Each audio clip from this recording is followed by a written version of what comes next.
Okay, I'm guessing we're live.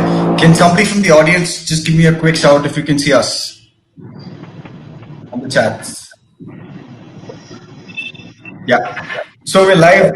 Welcome everyone to yet another Bizom webinar. We have a very exciting panel for you today. We have two young brands who are transforming the feminine hygiene space in India. This session will be moderated by Michelle, who heads content and PR for us. Before I let Michelle take over, let me quickly take you guys through how you can interact with the panel. At any point during the session, you can ask your questions on the questions tab at the right side of the screen. We will reserve the last 10 minutes for Q&A, at which point you either put in your questions or select the raise hand option on the right and come on stage and ask your questions. Let me not take any more time. Over to you, Michelle.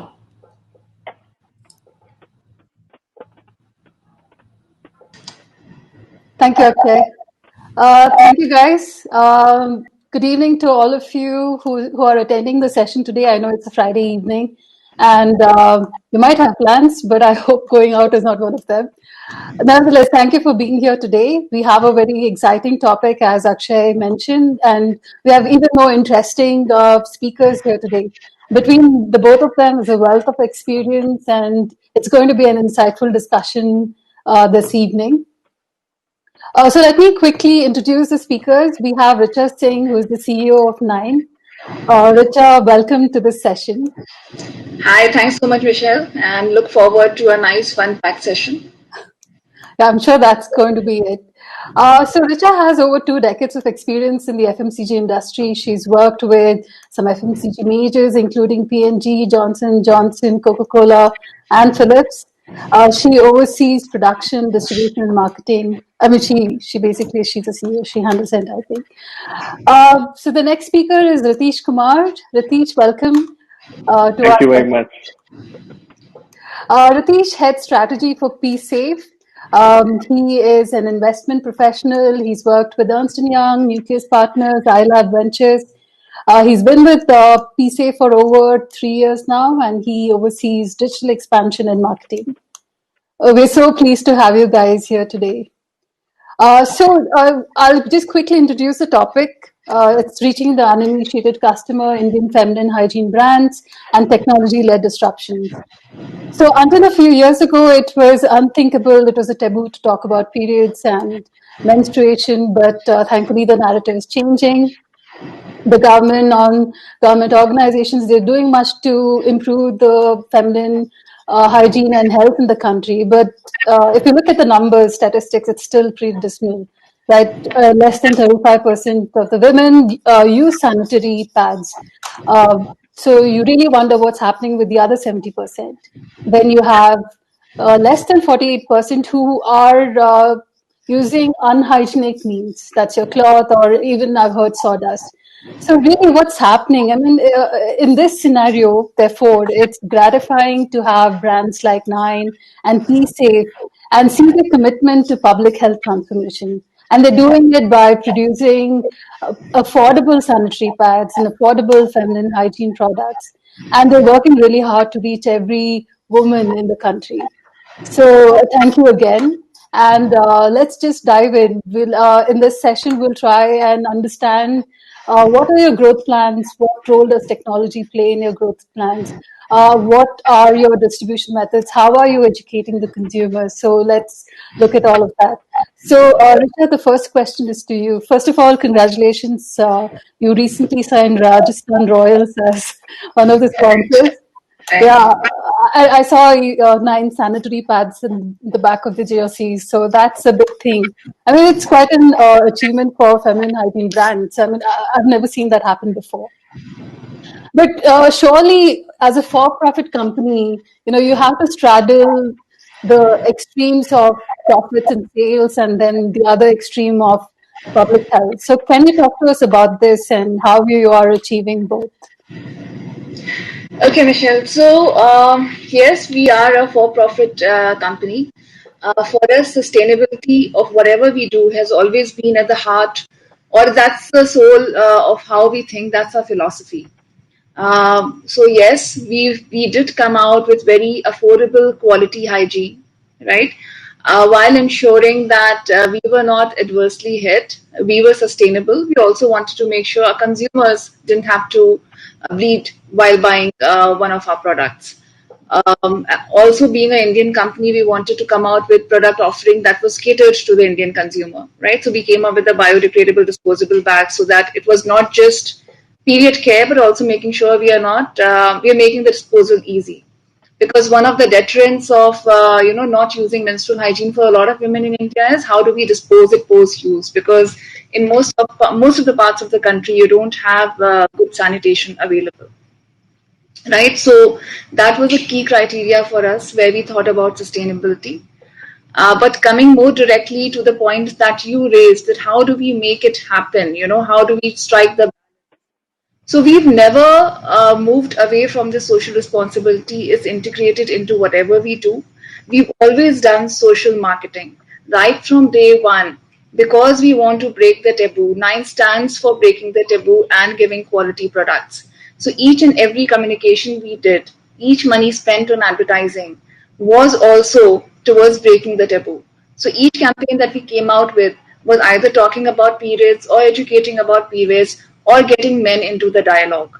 So it became a very integrated plan of what Nine was doing. At one hand, we were giving affordable products that also took care of our bottom line and also were affordable. At the same time, any communication that came out from the company was around breaking the taboo.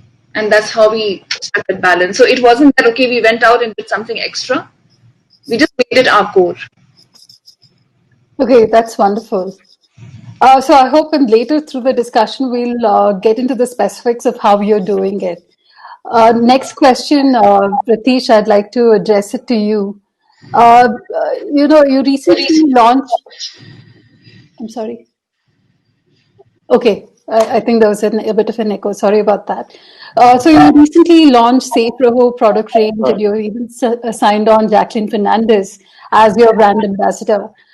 So surely, in these times, there's been an uptick for the hygiene category. Can you talk about what is PSafe's current strategy to capitalize on this new demand? And how does this play out in a market where there is a low awareness for feminine hygiene? So first of all, I would like to sort of help you understand both of these brands better. PSafe is a brand which has been there for about 7 years into toilet hygiene and feminine hygiene. And very recently, we started looking at other hygiene subcategories. On the other hand, Raho Safe was a brand which we had launched only 6 months ago. Our aspirations for this brand are very different from how it has panned out right now. But that's to do with the COVID situation. We always wanted Raho Safe to be this affordable brand for masses, while PSafe, because of the price range, would always settle in at a premium economy range. It's not too expensive. It's not a luxury product. It's not premium. However, it's also not extremely economical that everybody can afford it. So it's somewhere in between. So for Raho Safe, we realized that because of the pandemic, we saw demand, while the demand for feminine hygiene did not drop, to mention categorically, it shifted from offline to online for us at our scale. Uh, what we did was we understood that there was a huge demand for personal hygiene. For us, in personal hygiene, we only had toiletries, sanitizers, and hand sanitizers. And we understood that if the retailers or distributors are not ordering much of feminine hygiene because it's going to our online channels, we started looking at how we could cater to their demands. Hence, we came out with products which were fitting in that basket. So we had a hand sanitizer, we launched a hand wash. We launched a disinfectant floor cleaner. We launched cleansing wipes, alcohol-based wipes, so that we could really fulfill the demands of the trade. At the same point in time, on online, we were seeing huge engagement from customers for the fem hygiene range. And quite recently, when we signed Jacqueline Fernandez, we realized that her mass appeal and her mass appeal to young aspirational girls and women in most parts of India would really help us penetrate towards the affordable hygiene or affordable sanitary napkin business. which we have recently sort of started. So I think that's how it sort of stands out. She's a young,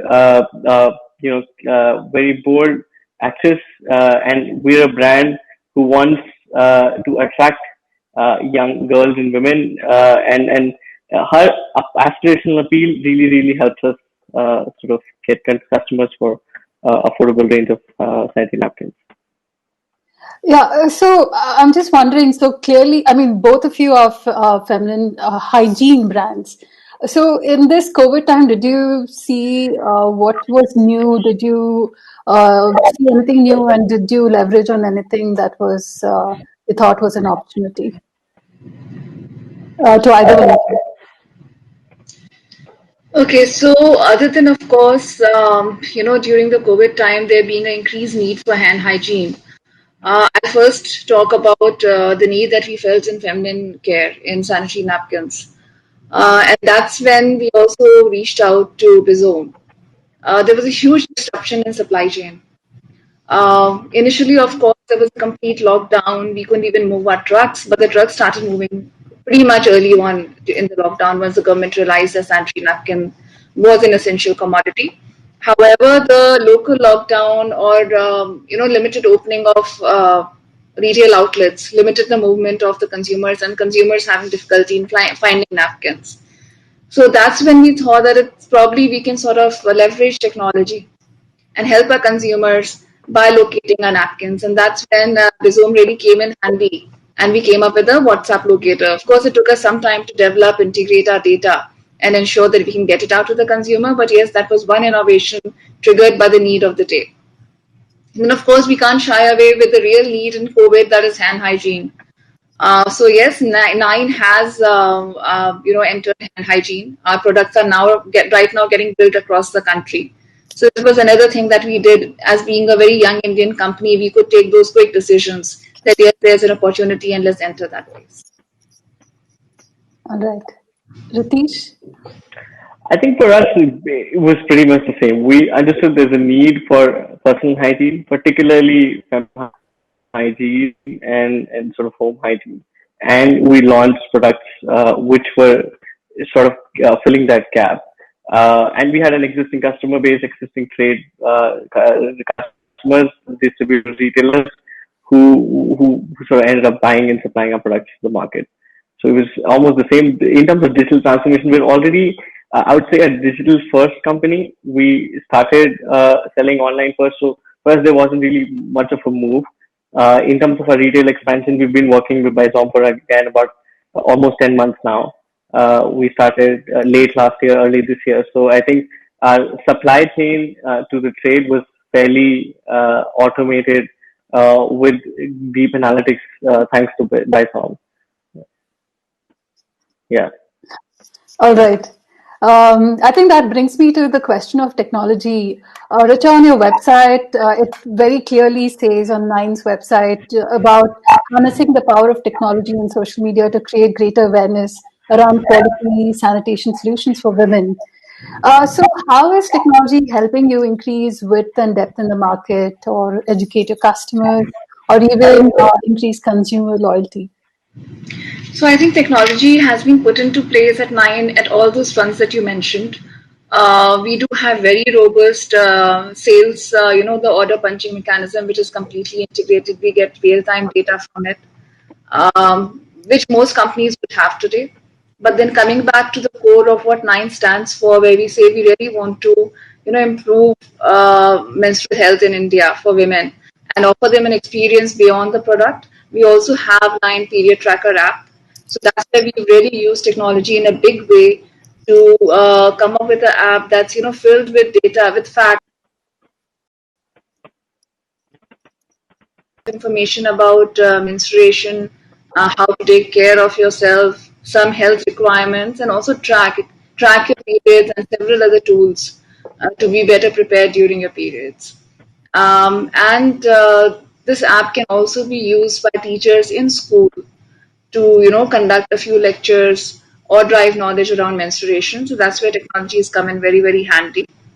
Other than that, at Nine we do say that we want to stay lean, we want to grow very fast.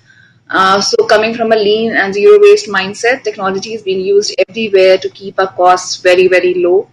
We do rely a lot on data analytics, using technology to churn out the reports that can help us take quick decisions, that can help us use our time in driving what we really need to grow our business versus getting into making of presentations and making of Excel sheets, which we traditionally did in large companies. So we have tried to automate everything, and even on the production front, we do use technology. We try and ensure that our plants are operating with the latest technology. There is a lot of real-time data that's available to fine-tune production and quality processes. So it's very much ingrained. We are a new generation organization, 2 years old. So it's not something that we have to do now and drive a mindset change in the employees. All the employees are very, very data literate. They come with the mindset and readiness that yes, we will be relying heavily on technology. We can't shy away from it. Okay, that's really good. And as a technology company ourselves, and we work with a lot of other young startups, FMCG startups, and this is definitely a common point: the reliance on technology, which does make a difference. So, Ritesh, the next question is to you. So, it really takes off from what I said about young startups, that I think that's what is making them nimble. That's what's making them, grow faster even, or even address the needs of the consumer faster than some of these large brands. And we see that in the numbers during the lockdowns itself. So tell us about, so also the other common thread that we saw was that, and which we see and what the media is writing a lot about is FMCG brands increasing their direct reach to consumers. So talk to us a little bit about your D2C plans, or what they say is D2R2C plans. What are you guys doing there to engage the consumer further, especially if this pandemic is going to continue for we don't know how long? So for us, majority of the sales still are actually D2C or D2R2C, where, as I said, a digital first company for us, but then that doesn't mean we don't focus on offline. So we want to be omni-channel. Uh, how it's sort of panned out for us is that we've been, instead of going to the traditional ways of marketing, we've also leveraged digital as a good medium for marketing. And we also realize that the kind of products that we have is so complex. A menstrual cup or a tampon, which is very, very new in the Indian market, it's so difficult to communicate or advertise to a consumer. Digital for us is a highly engaged, medium for us to sort of communicate and educate customers. So how we feel is that we could continue to be advertising uh, largely online, while even if we sell offline, I feel that the online to offline journey would be very, very relevant for us. In terms of our growth plans, D2C, we very recently launched Raho Safe web store. We already had a P-Safe web store. We already sell through most of the marketplaces. That includes Amazon and the likes of online cosmetic stores, lifestyle stores, pharmacies, etc. So we plan on going deeper into online distribution by expanding our reach with the new brand Rahul Safe. We will also go to the lower strata, which sort of PSAFE couldn't reach to earlier. And at the same point in time, we're also trying to understand the customer needs. In matter of fact, in the past 2 years, whatever products that we've launched have been launched because of the feedback that we've received from customers. We've got a culture in the organization where everybody literally very frequently interacts with customers. We do focus group discussions. I don't know if you guys have seen our social media, but on Instagram, we host these anonymous questions by customers, and a doctor responds to it. These people come to us asking questions about the products that we don't even sell. So we've been really able to develop that relationship emotionally with the customer. We've understood their needs, and based on our needs, we've been innovating our products. We've been launching new products, and we've been sort of selling them. Going forward, I feel it's going to be a digital focused journey for us. For PSafe, for Raho Safe, we're trying to build that digital footprint, but much of the sales would obviously be driven from a retail distribution model, which we are still these new at. I think our focus to offline is still very decent, and it will only gradually increase in the next years to come. Okay, that's Yeah. wonderful to hear. That kind of brings me to this whole question of so clearly it seems like technology, digital is all vital to you and the way your growth plans. So that makes me wonder about what else. I mean, what are your thoughts on the fact that you guys are nimble, you're agile, you move fast. So, do you think is that a differentiation from some of the other larger brands that are there? I mean, clearly you compete with brands like with really large brands like Whisper or Stay Free, which have been here for decades. Whisper for more than 50 years now. So, uh, so can you talk a little bit about what makes you more fast and nimble, more nimble than large brands? So, Michelle, I have been for years and decades, I guess, a Whisper user. Um, really pride myself in that because I've also worked with P&G, right? So that's been a brand I fell in love with, right? So that's been a brand I fell in love with and always used it. But yes, now coming to what is our differentiation point? I would say that of course, one is that today we are an Indian company, Nine, very very focused on the Indian market. Belonging to a generation of people who've used products like Whisper. When we came up with Nine, we really wanted to make sure that at least from a quality point of view, we give something parity or superior to the consumer, and we then also try to see how do we customize it to the Indian consumer. Right? That was one when it came to product. So the products that we came out with in no way lacked the quality that a Whisper user had experienced. We tried to make the experience even better by giving the disposable bags that we talked about, and later coming on with products that were much more suited to the Indian climate and conditions, like the Naturally Soft that we have now, which is an extremely soft product, minimizes rashes and so on.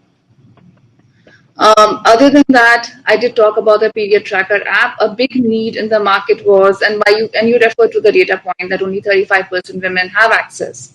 A big reason over there is the taboo, the mind block.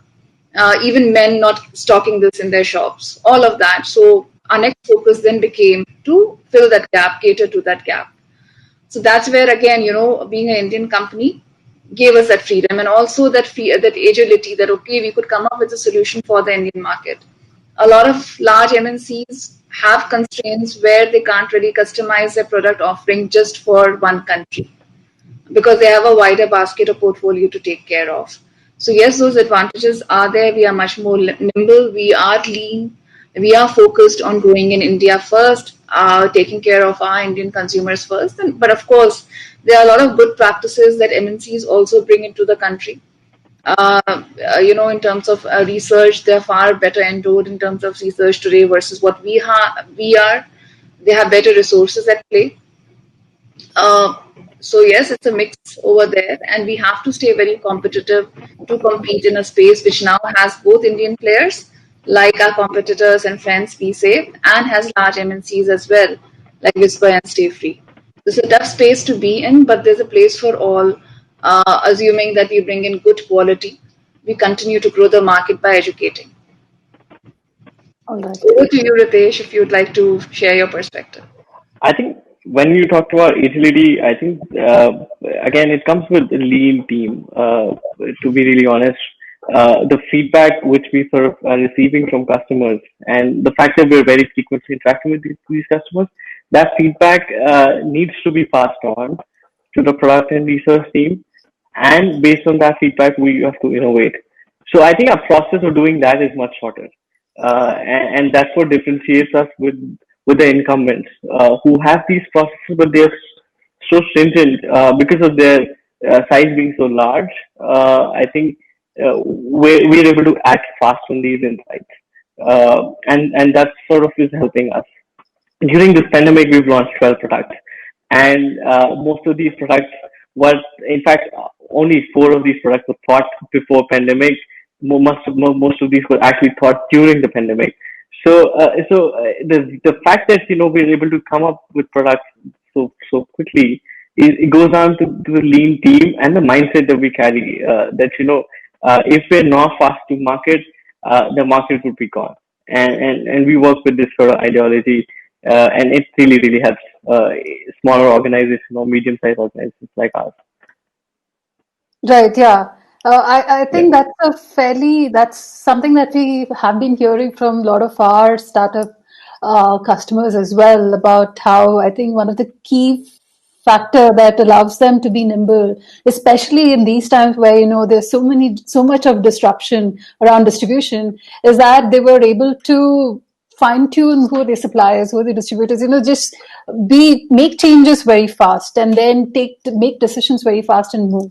So clearly, yeah, that's what works. Lean, small, and ability to make things move fast. All right, Rithish, my next question is to you. You spoke a little while earlier about reaching consumers in rural areas. Can you talk a little bit more about it? Especially, I did read something about how you guys are focusing more on semi-urban and rural areas. Can you talk about your strategy there? I think a strategy for semi-urban and rural is very recent. We've started looking at how we can reach these set of customers who are also extremely shy about talking about these things. A women in a village or a semi-urban or a town wouldn't really talk about sanitary napkins. So we have to really understand how do you bridge that gap of communication with them. For that, we're trying to really engage with a lot of non-profit organizations, local administrations. We're trying to drive. We're trying to do a lot of donation drives where we're going out and giving sanitary napkins, taking feedback, going again 2 weeks later, 3 weeks later, so this is sort of this is our early sort of we're at a very early stage of doing this exercise. In terms of marketing, as I already highlighted. The idea is that we take Jacqueline, who's the brand ambassador, with the pad, build that credibility, and area advertise there. And we are also trying to do very locally. So, for instance, if say we're going to a Bengal market, we've gotten Mr. Jahan and Crisis, and so we're looking at how do we fill those gaps which are there in the market regionally, and identify who could be the right influence to sort of drive that change. And for the rural specifically, I think we're starting out with the whole non-profit local administration CSR model to understand how the feedback is from rural market, and then we'll eventually start our distribution there. But right now, say it's only selling in tier 1 and tier 2. We've covered almost all the tier 2. Soon enough, we'll go to tier 3 and beyond. So our next 2 years really plan is to go towards these areas where we don't have any footprint at. Right. Actually, so that kind of makes me wonder, Richa, about, you spoke a little while earlier about, the menstruation tracking app. You spoke about the WhatsApp store as well, of course. I'm just curious, in terms of technology and reaching rural markets, what do you think are the strengths that you capitalize on, and what do you think needs to improve for your own organization to make a bigger impact?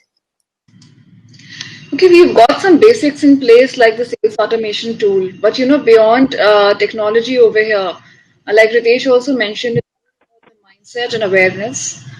So we've done a whole lot of work that he touched upon about sampling, about initiating dialogue, and we're just trying to take it to the next level now with our association in the cricket. One thing that we found as we've done the market like work and gone to the rural areas, it's not just the women who are not opening up, they're not coming to shops to buy this product.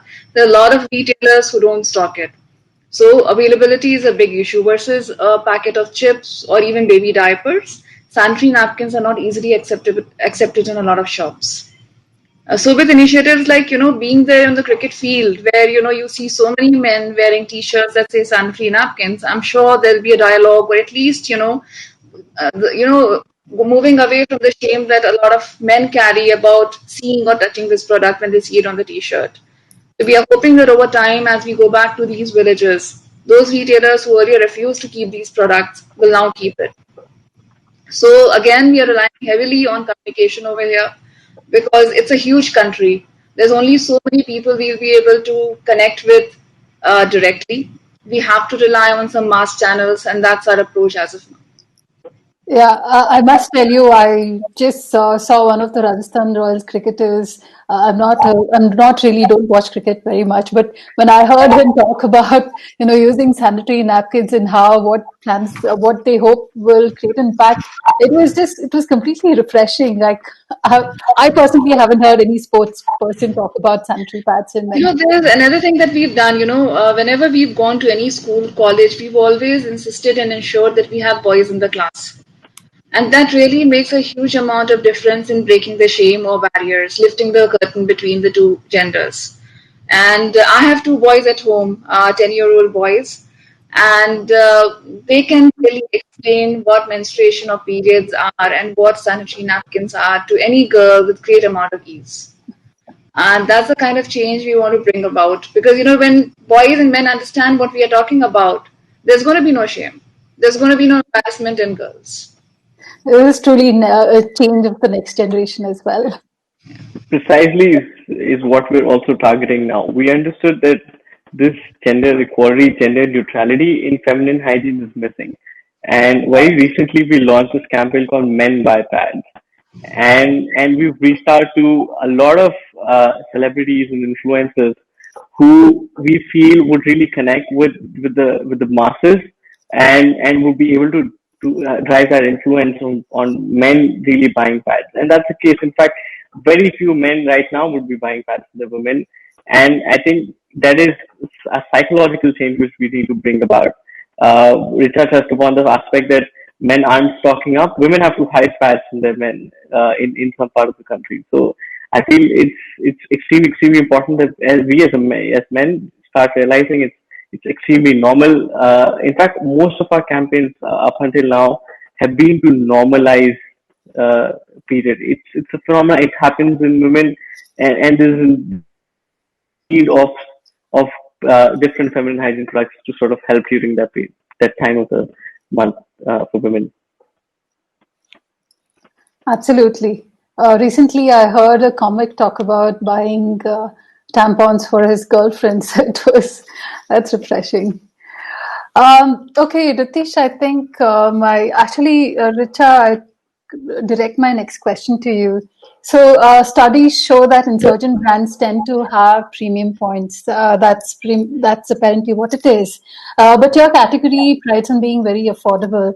Talk to us about how you are, managing this paradox, if it's a paradox at all for you.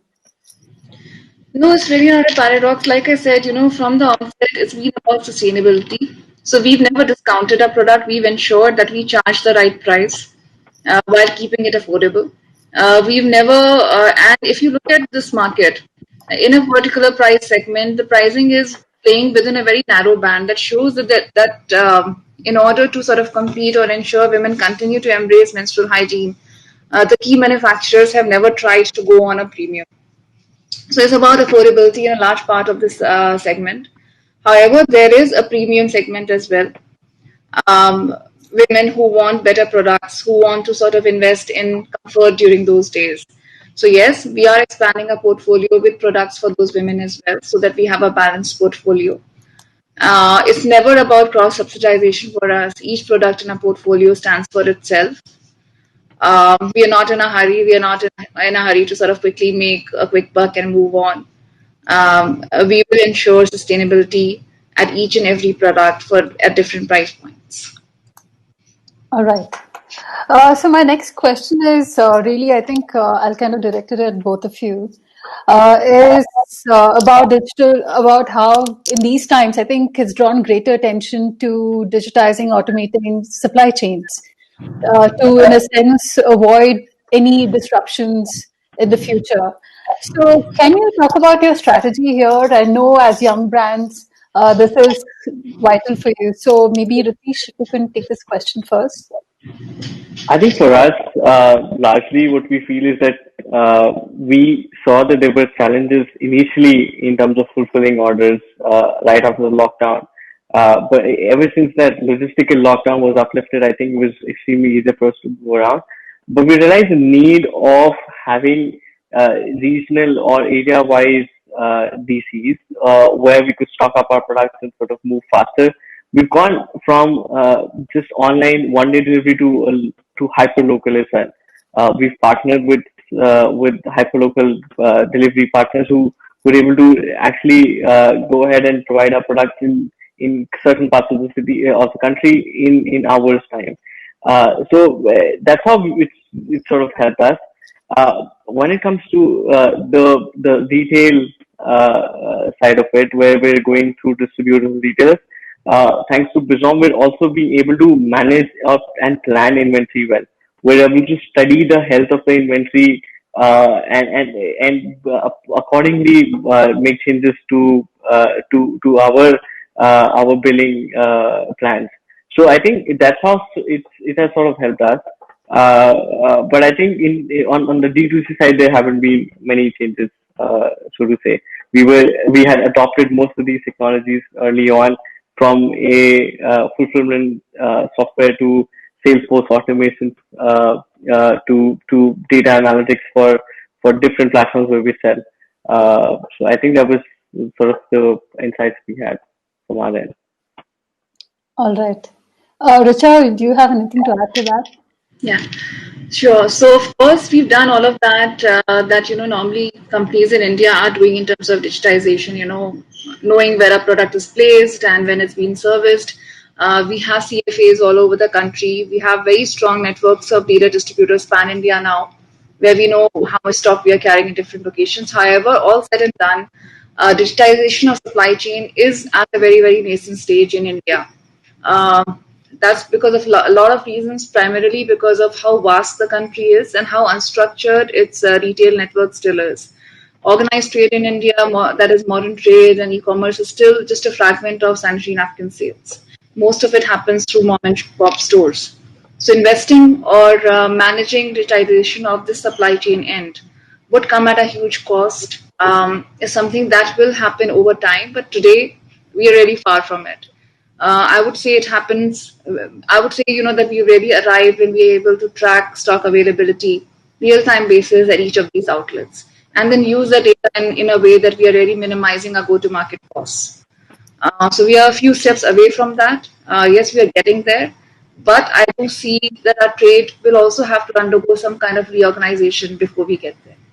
Probably, with Geomart coming in and those kind of endeavors which are happening, we are moving towards it. All right. Super. So since both of you spoke about data, actually, I was just wondering, so we are at 4:40. Akshay, do we have time for one more question? Or I see in the chat there are 3 questions. Akshay? It's possible the system threw him out. Okay, all right.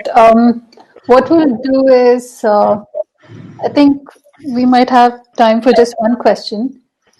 So both of you spoke about data and analytics. I'm just curious about what role does data play in your day-to-day operations? Do you guys use any retail intelligence platform? Like, help us understand what are your take on that? So for Niine, I would say the first thing that we look at every morning is our data reports about how sales is doing. We are using it very, very strongly to manage productivity of our sales team, because that's one of a key asset outside the production area or the manufacturing plant.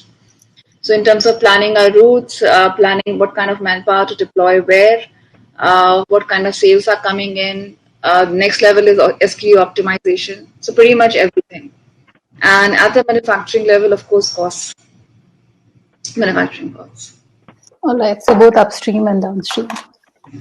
For us, how it sort of helps is that we track data literally on an hourly basis. We're trying to understand, and specifically because since I said majority of our business is online, so we're able to get that real time data, make changes accordingly. We also try and understand data in different forms. We try and study how two products are related, what is the repeat rate, what's the customer life cycle, how often does the customer come back to us.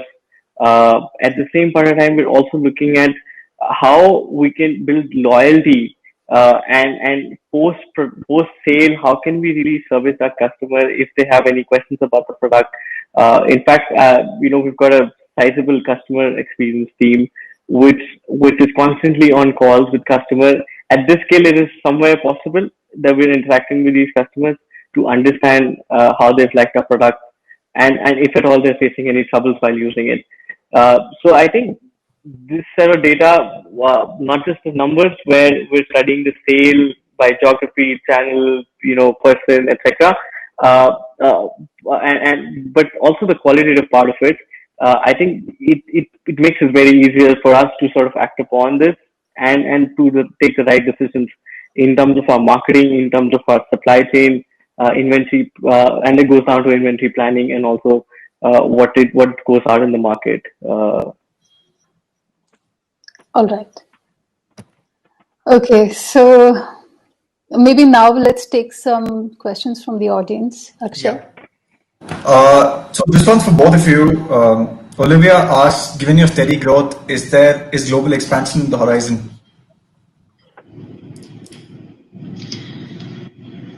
Yes, pretty much. We are focused towards global expansion as well, but India will always be our first priority.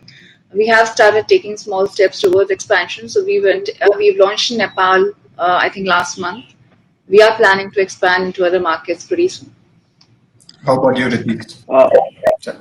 For us, I think it's some of our products are actually not available globally. For instance, our hero product, which is the toilet seat sanitizer, we're the first one to start, and it's still not available in most parts of the world.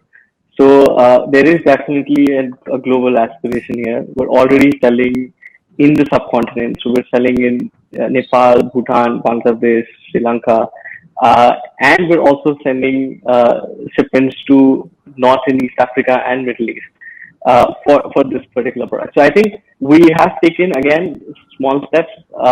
Focus right now is to build domestic. But in years to come, we feel that there's a huge demand to cater to in the global market itself. So we do have aspirations to go global properly sometime in the next 3 to 5 years. Got it. This is open for both of you again. Nishu asks, do you think personal hygiene category will grow faster in upcountry markets post-COVID?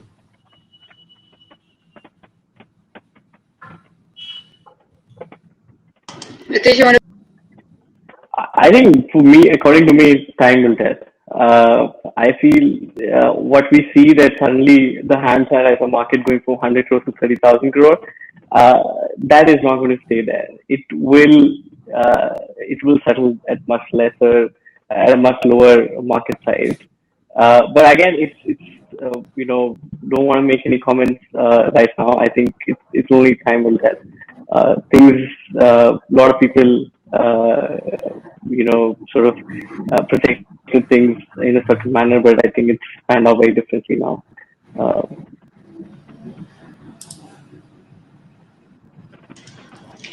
Okay. I mean, true, time will definitely tell, on how things pan out. Just looking at trends, yes, there's greater awareness right now in both urban and rural markets, especially in the rural markets, thanks to our government on hand hygiene.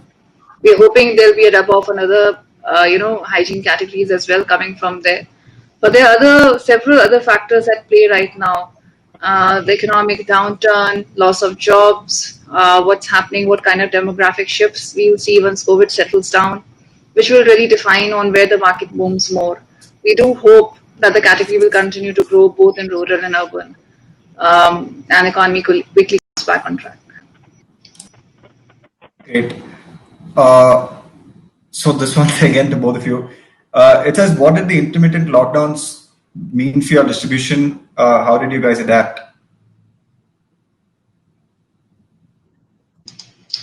So there was an initial disruption, probably in March and early part of April, but quickly things did come back to normal for our category. We did do a conscious call of coming back to work very immediately, reaching out to all our distributors and sales team to be out in the field. So we've been able to manage it surely by a lot of communication and internal team building and motivation. That yes, despite the dangers are looming large, and despite the disruption, we have to simply make sure that our product is on the shelf. Uh, Other than that, from a service point of view, service levels did go down simply because the shops were not open.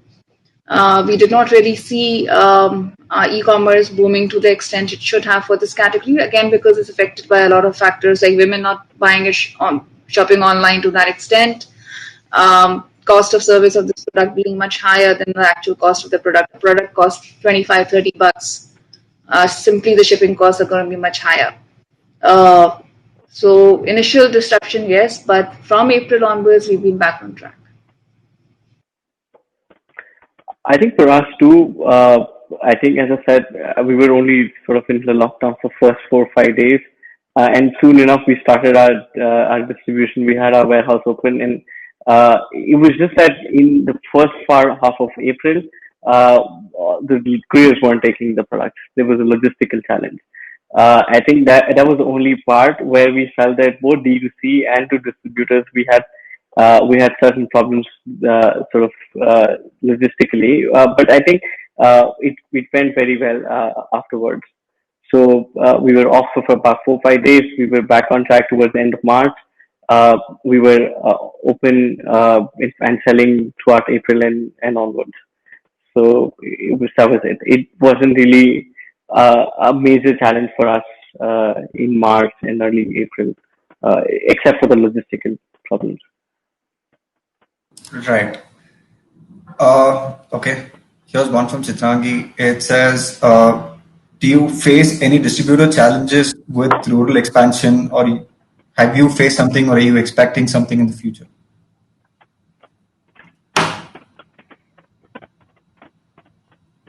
I think for us, yeah, for us, I think for PSAFE, we've realized that there's limited education in the rural market.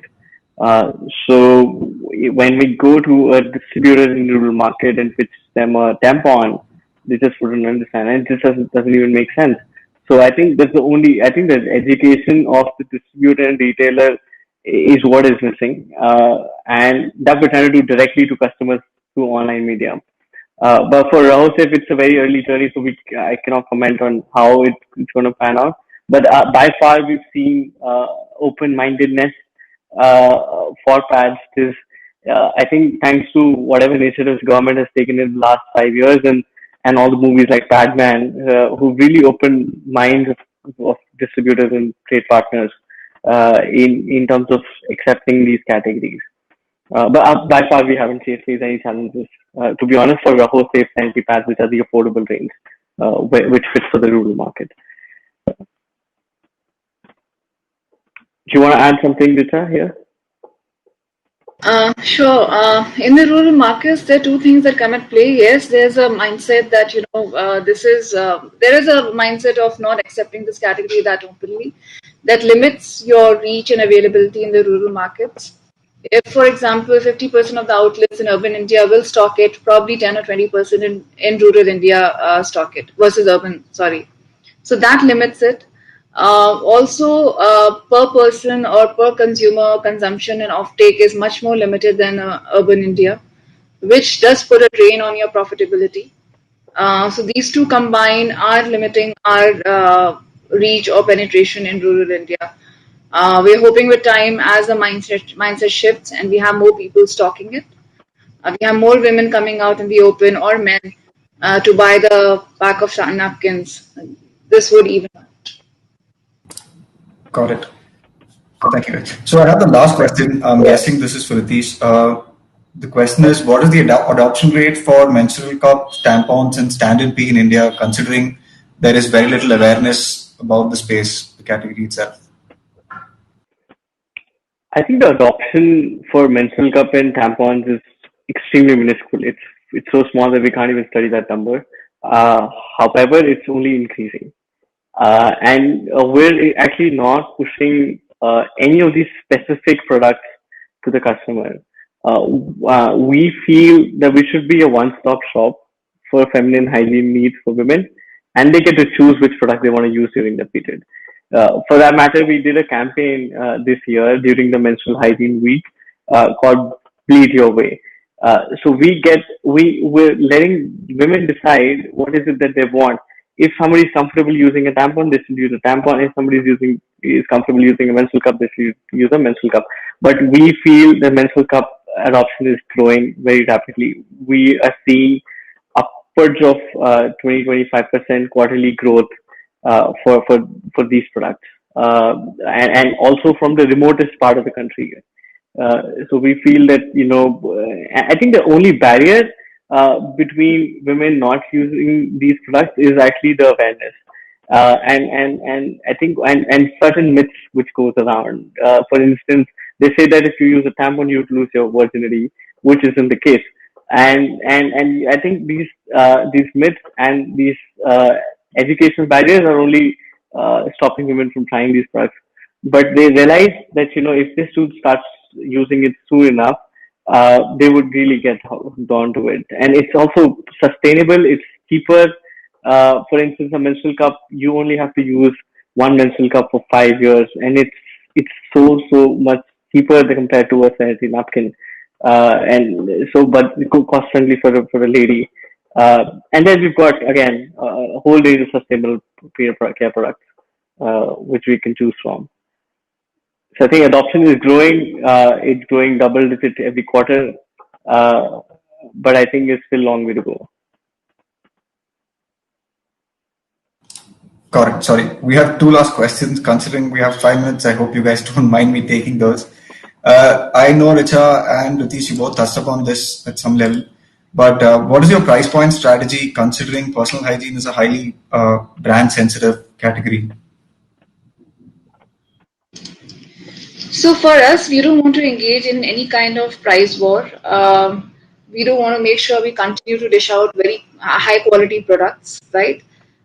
Keeping our operation sustainable.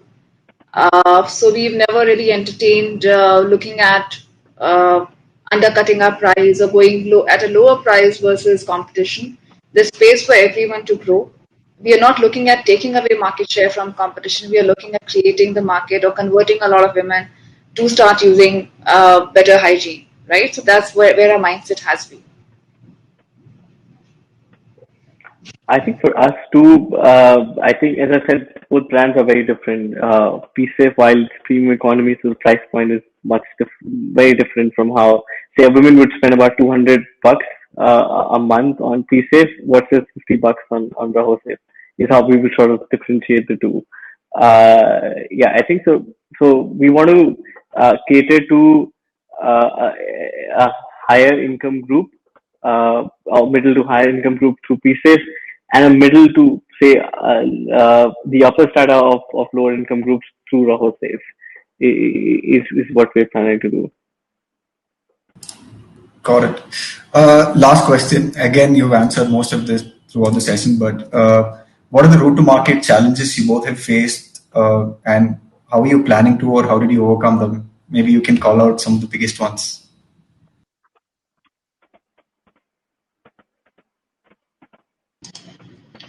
Okay, so like I said, most of the sales in India really happen via the traditional route, the mom and shop. That's where all the large conglomerates, FMCGs, are entrenched. There's a very traditional dealer network that services these outlets, which really means that as a newcomer, you also have to invest into one. So that was the first challenge. But yes, it requires a huge amount of investment in manpower and logistics, building that kind of supply chain network to be able to reach pan India. It's not organized trade that you, okay, fine, fill the pipeline at large outlets and you're done. So that investment was a challenge. After that, convincing a lot of these distributors and dealers that yes, here's a brand that's going to stay. This is also a category where a lot of entrants have come and gone over the last several years. So our dealer distributors have burned their fingers in going with new brands. So convincing them that yes, we are going to be there on the long haul with you. Um, that was second challenge. And thirdly, a lot of distributors today also do not like to work for sanitary napkins. We had, interesting experiences where our supply man, left a few cases of sanitary napkins in the depot while the distributor's father was sitting in the office. And the distributor took offense that, the delivery came in front of my father and it did not feel good. It was very embarrassing. So those kind of mindset challenges have also been there, but it's been fun. We've learned along the way. We've changed mindsets. We are growing together with our dealers. Right. I think for us, challenges were quite similar. We were selling online first, where we were able to easily educate and customers and sell. However, when we went offline, it was difficult to really convince and make the distributors understand these complex products. But I think over time, we've had a very good supportive trade network who worked with us for the last 3 years, and I think things have streamlined a lot. But these again mindset changes, limited awareness. Awareness, I think, is one of the biggest challenges that we face. Have been sort of the barriers, but we've overcome that over time, and we're still in the process of doing that. All right. So I think that concludes our questions, right? Yes, that does, Mr. Absolutely. Okay, if anybody wants to come, they can come on video and ask as well, right? Right. But yeah, so far no one has. And I think we're almost at the end. Yeah, we're out of time. Right. Yeah. All right, we won't tax our speakers anymore. But thank you so much for coming here today and sharing all your experiences with us. And I'm sure our audience would love some of these, in fact, if not some, all the answers that you had to give to our questions. So thank you again. And please reach to us if you have any more technological needs. Thanks, Michelle. Thanks, everyone. Thank you. Thank you very much, Michelle and Richa. It was a great chat.